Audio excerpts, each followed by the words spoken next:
মধ্যপ্রাচ্যে থাকা যুক্তরাষ্ট্র ও ইসরায়েলের বিশ্ববিদ্যালয়গুলোতে কি হামলা চালাতে যাচ্ছে ইরান?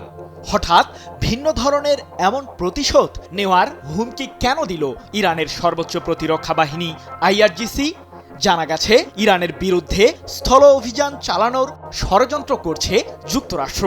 এরই মাঝে পারস্য উপসাগরীয় অঞ্চলে পৌঁছেছে মার্কিন বিশেষ সামরিক বাহিনী। যুক্তরাষ্ট্রের স্থল হামলাকে ঠেকাতে কী ধরনের প্রস্তুতি সেরেছে তেহরান? প্রশ্ন হলো, কিভাবে সেই নির্দিষ্ট বিশ্ববিদ্যালয়গুলোতে হামলা চালাবে ইরান? মধ্যপ্রাচ্যে থাকা যুক্তরাষ্ট্রের সামরিক স্থাপনা ও ইসরায়েলের বিরুদ্ধে নির্ভুল হামলা চালাতে ইরান নিচ্ছে রাশিয়ার গোয়েন্দা সহায়তা। সম্প্রতি এমন অভিযোগ করেছে পশ্চিমারা, যার কারণে আইআরজিসির ছোড়া মিসাইল ও আত্মঘাতী ড্রোনগুলোকে প্রতিহত করতে ব্যর্থ হচ্ছে ইহুদিবাদীদের এয়ার ডিফেন্স সিস্টেমগুলো। এমন পরিস্থিতির মাঝেই অঞ্চলটিতে থাকা মার্কিন ও ইসরায়েলি বিশ্ববিদ্যালয়গুলোকে হামলার লক্ষ্যবস্তু বানিয়েছে তেহরান। কাতার, কুয়েত ও সংযুক্ত আরব আমিরাতে রয়েছে মার্কিন অধিভুক্ত বেশ কয়েকটি বিশ্ববিদ্যালয়। সেসব স্থান থেকে বিশ্ববিদ্যালয় সংশ্লিষ্টদের অন্তত 1 কিলোমিটার দূরে সরে যাওয়ার আহ্বান জানিয়েছে আইআরজিসি। এ প্রসঙ্গে ইরানের সর্বোচ্চ প্রতিরক্ষা বাহিনীটি এক বিবৃতিতে বলেছে, মার্কিনী ও ইহুদিবাদীদের বিশ্ববিদ্যালয়গুলোকে বৈধ লক্ষ্যবস্তু বানিয়েছে আইআরজিসি। 29 মার্চ এক প্রতিবেদনে বিষয়টি নিশ্চিত করেছে যুক্তরাজ্য ভিত্তিক সংবাদ মাধ্যম ইরান ইন্টারন্যাশনাল। কিন্তু হঠাৎ করেই কেন বিশ্ববিদ্যালয়ে হামলা চালানোর বিষয়টি বিবেচনায় নিল ইরান? ইরানকে ঘিরে ইহুদিবাদীদের আগ্রাসন এখন কেবল সামরিক স্থাপনার মধ্যেই সীমাবদ্ধ নেই। চলমান যুদ্ধে যুক্তরাষ্ট্র ইসরায়েলের সম্মিলিত হামলার শিকার হয়েছে তেহরানে অবস্থিত Iran university of science and technology এবং স্পাহান ইউনিভার্সিটি অফ টেকনোলজি। বেসামরিক স্থাপনায় ইহুদিবাদীদের হামলার জবাবেই মূলত এবার আইআরজিসি পাল্টা সেই সিদ্ধান্ত নিয়েছে।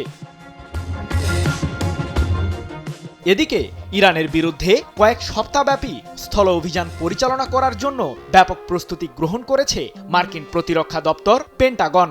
মার্কিনীদের এবারের টার্গেট ইরানের খার্ক দ্বীপ ও হরমুজ প্রণালীর নিয়ন্ত্রণ নেওয়া।